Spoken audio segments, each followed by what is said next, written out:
Saya bilang kalau memang, ini di garis bawahi ya, kalau memang Pak JPZ ini melanggar hukum yang berlaku di Indonesia, ditangkap. Garis bawahi itu ya, tangkap. Kalau memang menyalahi hukum yang berlaku, tinggal koordinasi aja kan tangkap. Kalau memang MKC pun itu menyalahi apa yang beliau lakukan, itu menyalahi hukum. Ingat ya, menyalahi hukum yang berlaku di Indonesia. Tapi teman-teman ini tidak pernah berpikir. Kami ini berpikir tentang negara, sekalipun kami tidak punya apa-apa. Kami ambil risiko untuk menjadi martir. Ini buta apa bagaimana? Ada orang berbajukan agama, pemuka agama, terus bisa memaki-maki di khutbah, di dakwah, memaki-maki agama lain. Banyak kok, tinggal buka aja kok. Di YouTube udah ada. Kalau memang MKC itu bersalah, hukum yang berlaku di Indonesia, ya hukum. Seorang Paul Zhang kalau memang salah dengan hukum yang berlaku di Indonesia, ya hukum. Kenapa mesti ditahan-tahan? Kalau sekiranya Anda paham hukum, Paul Zhang salah, ya hukum, lapor, buka laporan. Tapi kalau saya benar, 1000 di kiri sana, saya 1000 di kanan saya, 2000 di belakang, dan 2000 di depan, saya lawan. Hai, kemana aja? Kok sekarang baru komen? Macam mana bos-bos kita ini? Gaspol, gubrak, oh lala bebe.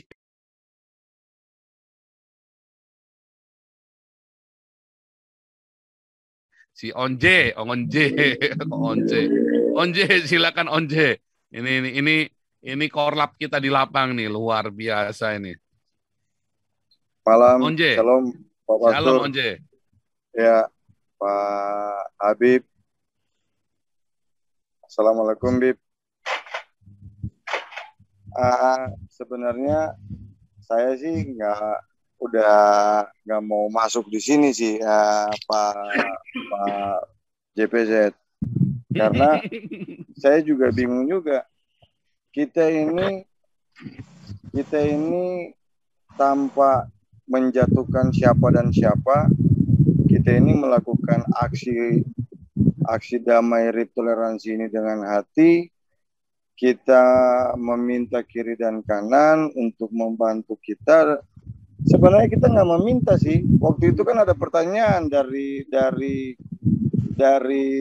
Askri, kami sampaikan. Pertanyaan dari Pak JPZ, kami pun sampaikan. Kendala kalian dalam melaksanakan aksi apa? Kami sampaikan apa yang menjadi kendala kami, yang menjadi beban kami. Kalau cuma bakal orasi, terus kami mengeluarkan kata-kata yang keras, itu sih udah menjadi risiko dan bagian kami. Itu bukan menjadi beban. Yang menjadi beban ini, jikalau ada teman-teman datang dan kita tidak bisa kasih makan. Karena kita sebagai penggagas, saya sebagai penggagas, saya punya beban terhadap itu. Dan untuk bisa kita biar bisa menjadi atensi masyarakat di sekitar situ, ya kita harus ada sound yang bisa menghasilkan suara yang besar. Oleh karenanya itulah beban kami, komando, spanduk, bendera, dan konsumsi. Waktu kami sampaikan itu, Pak JPZ meminta bantuan kepada lingkungan atau komunitasnya Pak JPZ, dan kami dibantu waktu itu dengan nasi kotak sebanyak 300. Kami dibantu dari teman-temannya yang mendengar di channel ini dengan 4,5 juta. Tapi kami dikatakan bahwa Pak JPZ menunggangi aksi kami. Terus ada yang menuduh kami ini bekerja sama dengan JPZ. Saya kadang-kadang saya bingung juga. Ini teman-teman mau berbicara hukum tetapi nggak paham hukum. Saya bilang Pak Pastor, saya bilang kalau memang ini di garis bawahi ya, kalau memang Pak JPZ ini melanggar hukum yang berlaku di Indonesia, ditangkap. Garis bawah itu ya, tangkap. Kalau memang menyalahi hukum yang berlaku, tinggal koordinasi aja kan tangkap. Terus pasalnya ini pasal apa? Kalau memang Pak JPZ ini, Pak Pastur ini dinyatakan untuk karena pasal penistaan agama, ya apa urusannya dengan Pak PZ untuk bantu kami dengan konsumsi lewat ngomong ke temannya? Saya kadang-kadang saya nggak ngerti. Jadi kami ini RIP toleransi mau nggak mau Pak, kami tunjukin buat masyarakat, buat khususnya orang-orang yang membicarakan ini dan itu, kami tunjukin, kami berdiri di kaki sendiri, kami bikin rekening sendiri. Saya bilang kalau memang MKC pun itu menyalahi apa yang beliau lakukan, itu menyalahi hukum. Ingat ya, menyalahi hukum yang berlaku di Indonesia. Pasalnya pasal apa? Penistaan agama. Monggo. Saya kan udah bilang, tidak satu orang pun tidak boleh kalah dengan hukum, dengan undang-undang yang berlaku di Indonesia. Tetapi kami nggak paham juga, Pak Pastur, bapak-bapak semua, teman-teman, ibu bapak yang menyaksikan channel ini. Kami nggak paham juga. Kami dibilangin aksi ini cuma aksi Kristen. Dasar apa ini bisa. Makanya saya bilang, kalian boleh menuduh apa saja, tetapi monggo disertai dengan data. Kalau kalian bilang aksi ini khusus untuk Kristen, datanya mana? Gitu loh. Kalau memang aksi ini ditunggangi sama seorang Paul Zhang, buktinya mana? Semua redaksi bukan redaksi dari Paul Zhang. Bukan. Itu kami yang pikirkan sendiri, kami yang bikin sendiri, kami yang berorasi sendiri. Tidak ada titipan-titipan sana dan sini.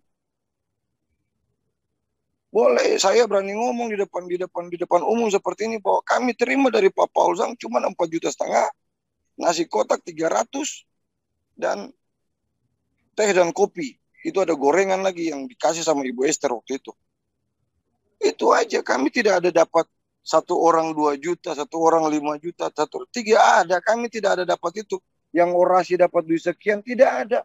Kami pulang pun kami bingung, kami isi bensin pakai apa. Teman-teman pun bingung, pulang bagaimana nanti anaknya di rumah minta jajan bagaimana, beli beras bagaimana. Tapi teman-teman ini tidak pernah berpikir, kami ini berpikir tentang negara, sekalipun kami tidak punya apa-apa, kami ambil risiko untuk menjadi martir. Apapun itu kami maju di depan. Tetapi tolong, kalau Anda tidak bisa membantu kami dengan logistik, Anda tidak bisa membantu kami pun dengan doa, tolong jangan membawa isu yang tidak masuk akal. Gitu loh. Saya kadang-kadang sampai saya udah mau putar laras saja Pak Pastur. Saya udah mau putar kiblat aja. Saya pikir udahlah, kalau memang ini perang lah, tinggal kita cari paspor atau kita pulang kampung aja Pak. Begitu.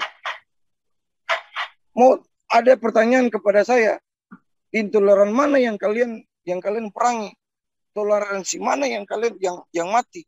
Saya pikir ini orang udah hidupnya di mana? Ini buta apa bagaimana? Ada orang berbajukan agama, pemuka agama, terus bisa memaki-maki di khotbah, di dakwah, memaki-maki agama lain. Banyak kok, tinggal buka aja kok. Di YouTube udah ada. Terus ada lagi, tidak boleh sebut nama. Kenapa tidak sebut nama?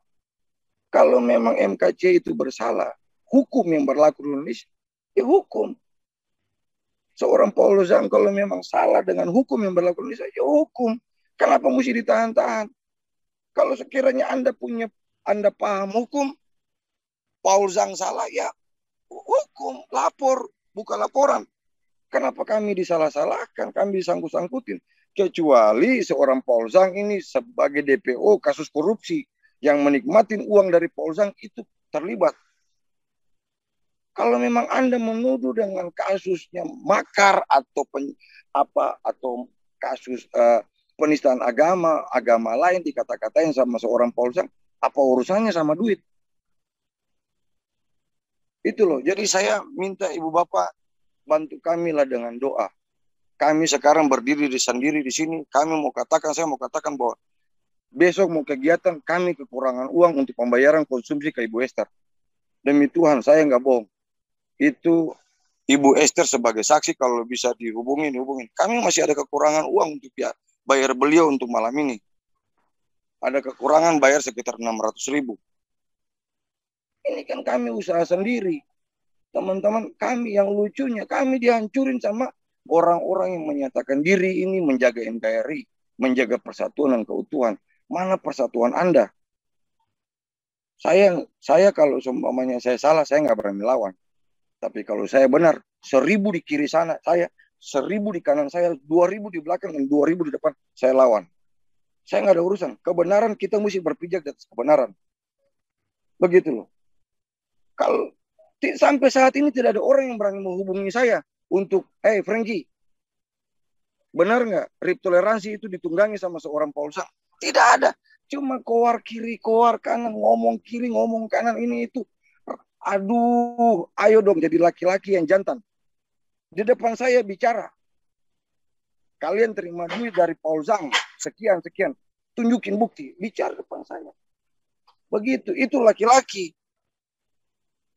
Kalau memang saya baku pukul, saya kalah, ya udah kalah. Tapi kalau Anda baku pukul sama saya, Anda kalah, ya pulang latihan lagi. Begitu, itu laki-laki. Jangan bicara di belakang-belakang, saya nggak suka. Ini kita nih berjuang, kita nggak, Anda nggak tahu, nanti terancam saya punya istri, saya punya anak bagaimana. Anda nggak tahu, saya punya keluarga bagaimana.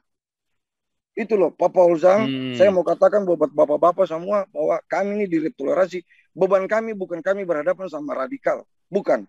Beban kami bukan kami berhadapan sama teroris. Kami nggak takut kalau memang hari ini bom, Tuhan bilang mati. Gitu. Tapi kami punya beban, terutama saya. Saya nih dituduh, Pak. Saya dituduh habis-habisan, saya dituduh. Saya nggak ngerti maksud tujuan mereka ini apa. Memang orang-orang pecundang itu begitu, Pak Frankie. Dari kemarin kita udah bilang ya, setiap ini pun kita selalu ingatkan. Orang pecundang itu dia nggak banyak kerja, tapi dia banyak ngomel.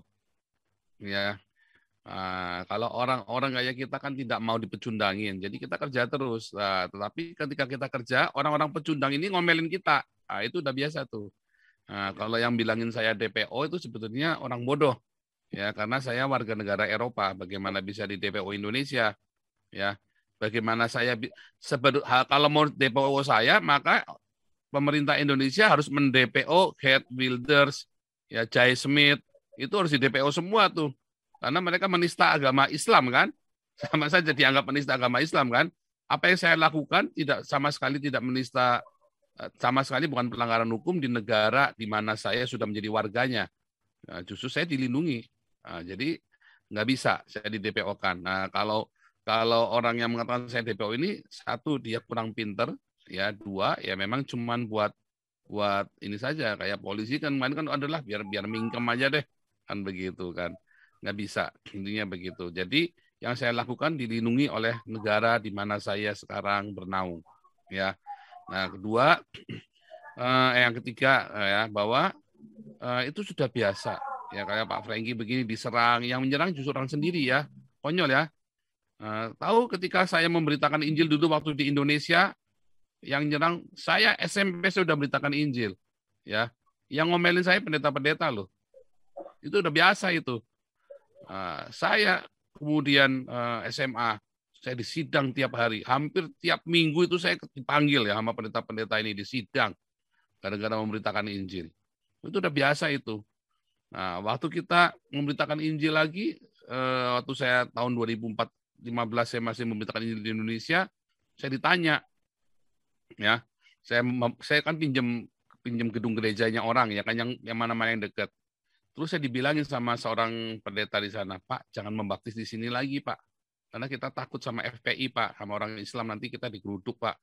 Loh, bukannya gereja tugasnya baptis orang? Iya, Pak, tapi jangan, Pak, jangan di sini. Ya sudah, saya terima kasih. Justru kebetulan, sehingga saya tidak perlu, dengan ini saya tidak perlu lagi kerja sama organisasi gereja. Saya baptis sendiri di sungai, itu lebih merdeka. Sampai hari ini kita eagle flies alone. Kita senang, kita nggak perlu dibayang-bayangi gereja lagi.